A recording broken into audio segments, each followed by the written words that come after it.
Hello, good people. This is Emmanuel Sani Safali bringing you the Independence Special of the Promise Insurance Show. And so far, we've already done 2 episodes. This is the 3rd one.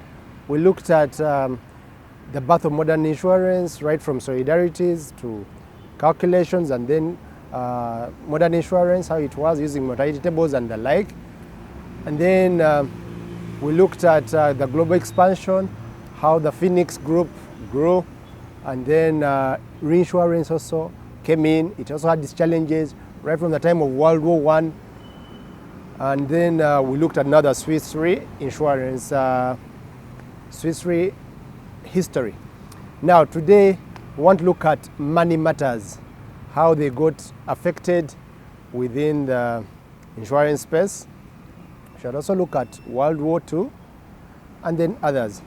So let's just look into how the money matters changed in that period over hundreds of years ago, like 100 years ago. And then we see how we are right now. Thank you. Keep tuned.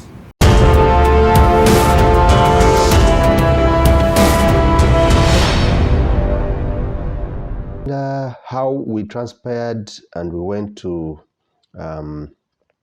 the first insurance and reinsurance companies, like in Hamburg Reinsurance and then Swiss Re, but then there were also the first insurance companies that came in under Phoenix and Lloyd's, and because of the sugar fires and the Great London fires, there's so many great fires that happened in Europe that changed all that.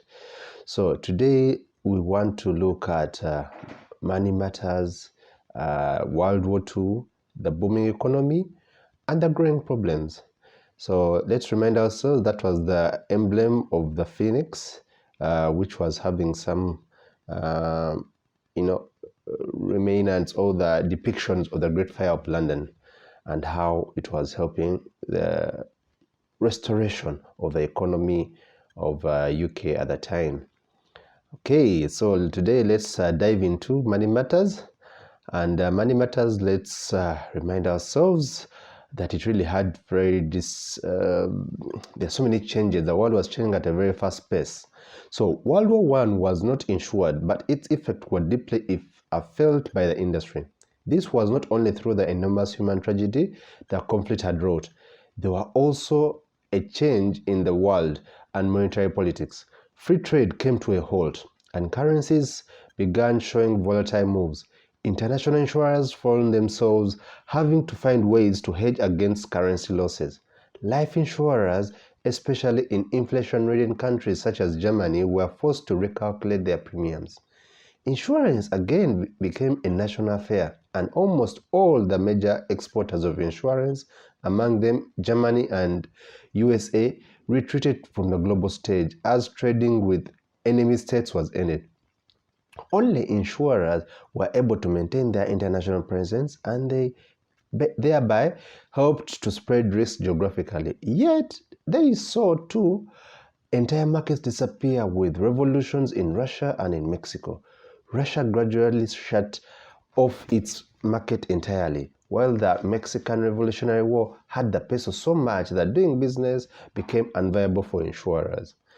Hyperinflation in German forced German companies out of the remaining foreign markets, and entire classes of insurance collapsed as rates had to be adjusted weekly or even daily. Policies in foreign currencies such as Swiss francs became popular until the legislators ended this practice. So let's look at some of the examples of how the different currencies were affected. This is a woman banning German currency during the hyperinflation in Germany in the early 1920s. The hyperinflation meant that by 1923, the price of the ordinary goods and food was billions of marks. The marks were literally not worthy the paper they were printed on, and it was cheaper to burn them than buy fuel. Wow. Okay, let's look at the Mexican peso. Had just been the model of other currencies, including the Straits dollar and the Hong Kong dollar, as well as the Chinese yuan and the Japanese yen. Until 1920, the production of the banknotes in Mexico lay in the hands of private banks such as the Banco Minero, which issued this 5-peso note. The Mexican Revolution, which started in 1910 and lasted only over 10 years, disrupted virtually all financial activities and devalued the peso to a degree that it made it impossible for insurers to conduct business in the country. Then let's look at also up to until October Revolution, Russia had a large and well-developed insurance industry which was very active on the global markets. Some Russian insurers kept on existing for a while in the US market after the 1918 as a so-called orphaned companies. The Soviet Union nationalized insurance into the Gostrak, which eventually became one of the world's largest insurers in terms of premium income. Okay, also Russia was affected. Let's look at these were government bonds, were preferred form of investment for many insurers and particularly reinsurers up until the recent financial crisis. They yielded predictable returns as opposed to the volatile equities. Reinsurers especially resorted to currency congruent hedging by investing their premium incomes and reserves in the currency which losses had to be paid. At least on the balance sheet, this allowed the presentation of better results. And so, virtually overnight, reinsurers packed their economic research departments with scores of specialists employed to monitor exchange rates globally. The economic upturn during the 1920s only appeared to improve the situation. One of the few businesses to experience real growth was credit insurance, helped by governments who wanted to advance industrialization in their countries and promote exports. Reinsurers participated in establishing credit insurers such as Société Française d'Assurance pour Credit, which was founded in 1927 with the help of Swiss Re. When Wall Street crashed in October 1929, it came to a surprise to many, including most foreign insurers active in the US market. Worse, it was not just one crash. It was a series of slumps with no clear prospect of steady recovery. When the crisis spread in Europe in 1932-31, European insurers active in the US market were doubly hit. The UK abandoned the gold standard and 25 countries followed its example, allowing protectionism and capital controls to take over. Trade agreements were now only made bilaterally and import quotas were fixed. Many insurers which had invested in foreign markets were severely hit and many went bankrupt. Some countries tightened up their supervisory laws and further reduced the market share of foreign insurers. In the San Francisco earthquake of 1906, if the San Francisco earthquake of 1906 had told the insurance industry that natural catastrophes could result in losses far beyond what had been calculated, inflation and financial crisis forced it to recognize that monetary and financial upheavals could wreak even greater havoc. Let's look at the American bankers and the insurance managers in 1923. That's how they were really dressed up. Still modest, but were really struggling. This is the Swiss Re loss card for the Titanic. Because the Titanic was considered unsinkable, it had only insured for half of its value and at a very low rate. Many British insurers were affected by the losses, which included some exceptionally high amounts for life insurance taken out by wealthy passengers, some of whom were among the richest people of their time. The Titanic sister, Olympic, could only find insurance at a much higher rate. This is now, even though German insurers were banned from many foreign markets during the World War I, German insurers still had foreign risks in their portfolios. When the German Oceania liner RM Lusitania, at the time world's biggest ship, was sunk by the German U-boat in 1915. A large part of the loss payments came from the German reinsurers. You can see also this was affecting both Ireland and also German. Let's look at some of the risk management became increasingly important for insurers, and better methods to manage accumulations were gradually developed. This catastrophe map of Istanbul was used to indicate building materials and other factors that might influence or hinder loss of insured objects. Such maps could also be used to monitor accumulations of insured risks.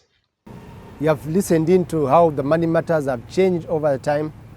Then let's look at another disruptive issue that came for insurance generally, World War II. There was World War I, but World War II came in and it changed the whole dynamics of how insurance was being played. But if insurance managed to thrive or maintain, it did not really thrive, but it sustained during World War II. What about now? Yes, we are there. We hear stories of World War III and all that, but if we have survived World War I and II, definitely we can survive through anything else. And its effects. What little remained of the insurance industry's once global links was severed when World War II began. The actions of Hitler's regime led foreign investors to doubt the capacity of German insurance to fulfill its obligations toward foreign companies and to fear having their German assets seized by the state. The chauvinists wave that rolled across Europe and other parts of the world, if nowhere more than in Nazi Germany, expanded market shares by simply taking over state or trade-owned companies in occupied territories, while Jews and other minorities among policyholders were increasingly discriminated against and denied payments. The boom in Asian markets also came to an abrupt end. Shanghai had become the biggest marketplace in Asia. It was here that in 1919, American Asiatic Underwriters and Asia Life had been founded, and where later, under the name of AIG, it would emerge as the world's largest insurance company. With the attack on the Pearl Harbor in 1941, foreign companies were finally driven out of Shanghai. Global markets under the lead of the US and Britain started preparing the reconstruction of a functioning global system during the war with the Atlantic Charter of 1941. In 1944, the 44 Allied nations drafted the post-war International Financial and Monetary Order in the Bretton Woods. For the insurance industry, it was to have mixed results. Okay, before we look at that, let's look at some of the examples. This was the German propaganda for life insurance in 1930s. Life insurance is your brother in arms against fate. That is how they were, mentioning it. That is, those who can read German. I won't go into it. But Germany had financed much of the World War I through war bonds, which eventually became worthless. In order to finance World War II, the regime forced banks and insurance companies to invest in government bonds. Through this practice, the regime had a vested interest in supporting life insurance. Okay, so life insurers were in many cases investing substantially in war bonds, a fact which they advertised heavily. A main concern was to curb inflation, and this was also in the country. This was in the... Well, thank you for paying attention this long. I really respect you for that. Now let's listen into the booming economy and the problems that came along. There was so much that also changed within the dynamics. Let's just listen in and just know how we have sustained this industry. As the war ended, if it was not business which took over... Okay, I beg your pardon. As the war ended, it was not business which took over, but politics. Endeavors to rebuild economies required trade in raw materials. Insurance was just a luxury. And just like in Uganda, like after any war, insurance just becomes a luxury, and that's why it would suffer.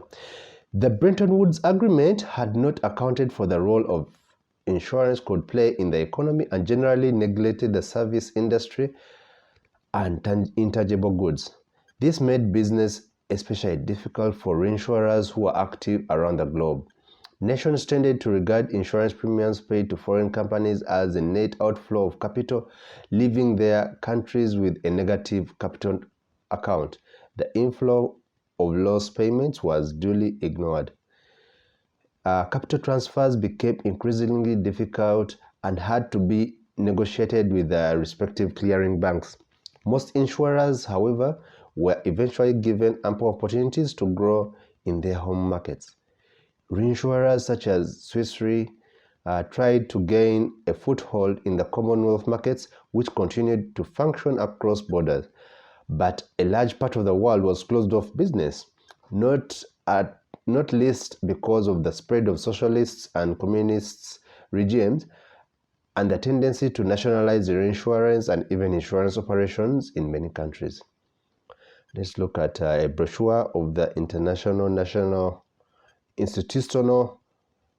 Nacional de Reseguros, the nationalized reinsurer in Argentina until 1992.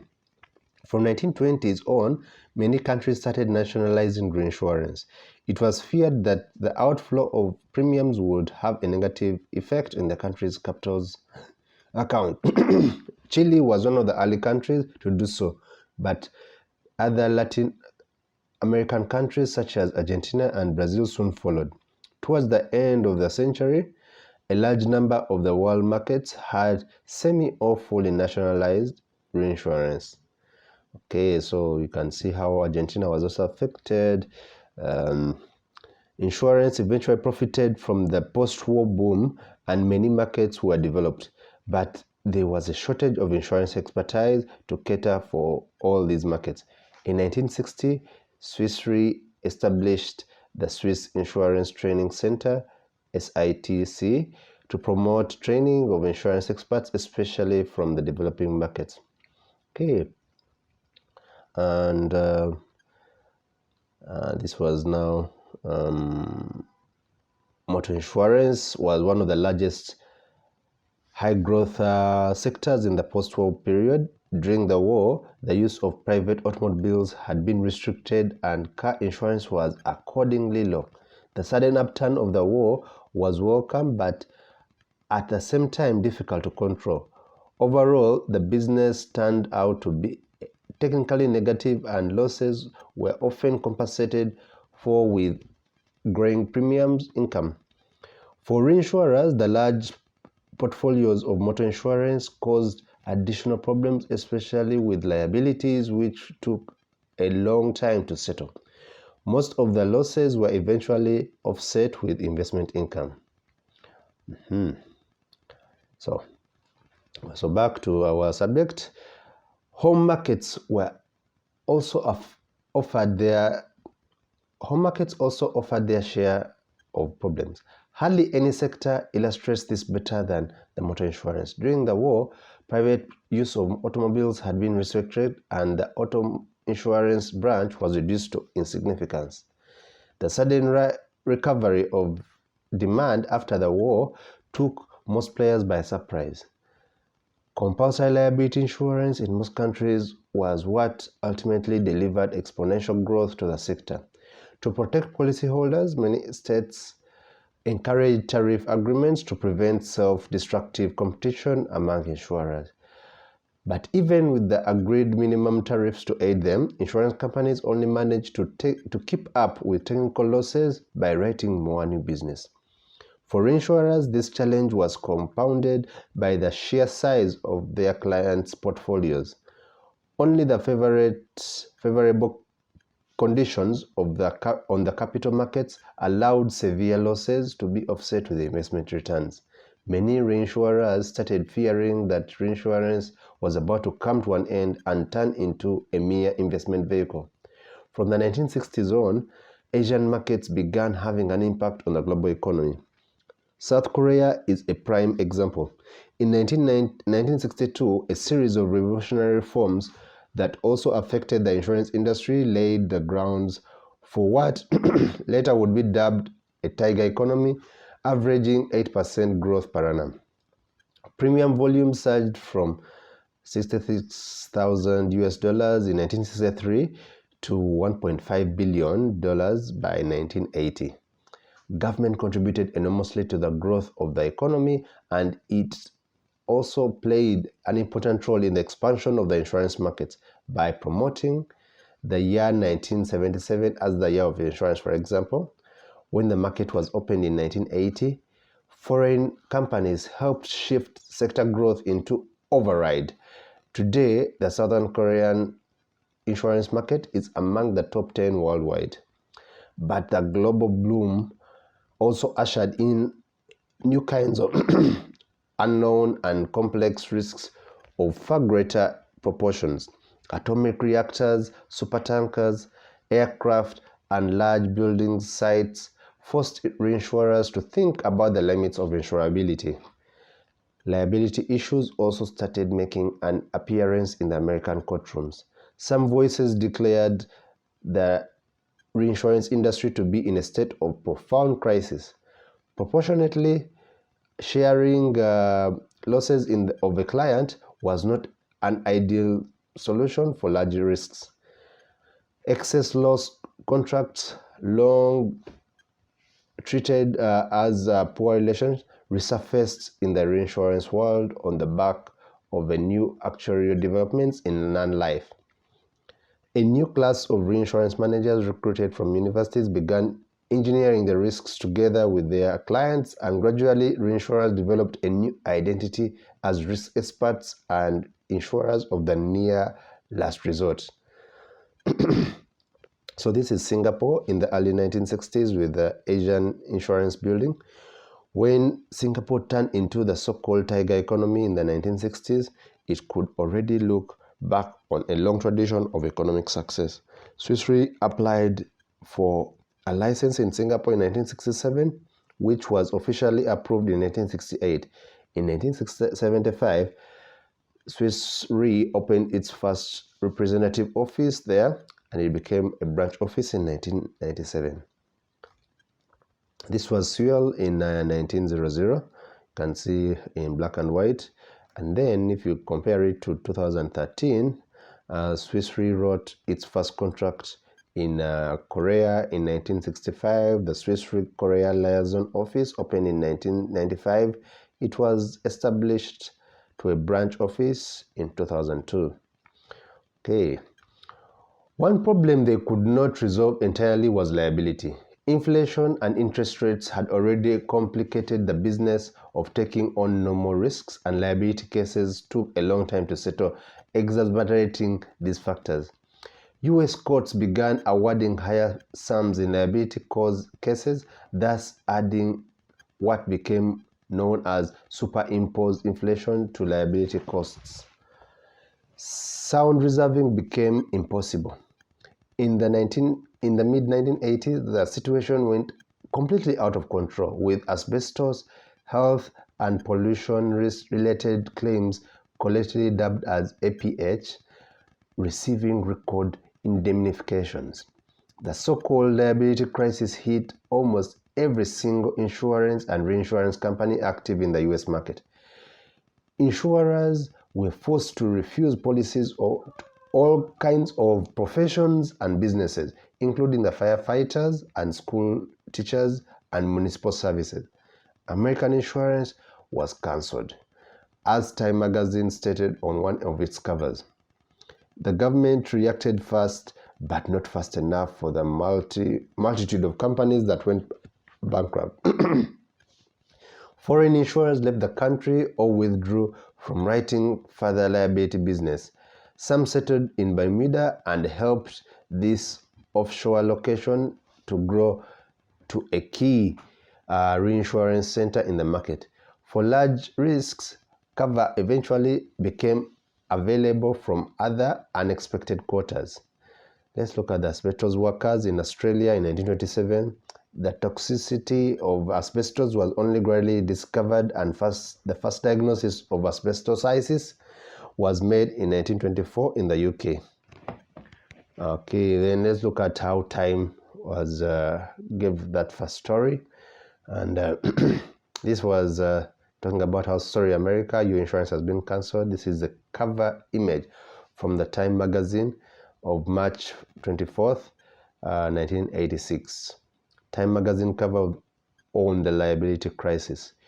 During the 1980s, liability insurance in the US became virtually impossible to write. $1 million awards for compulsory and punitive damages had started appearing in American courtrooms in the early 1960s.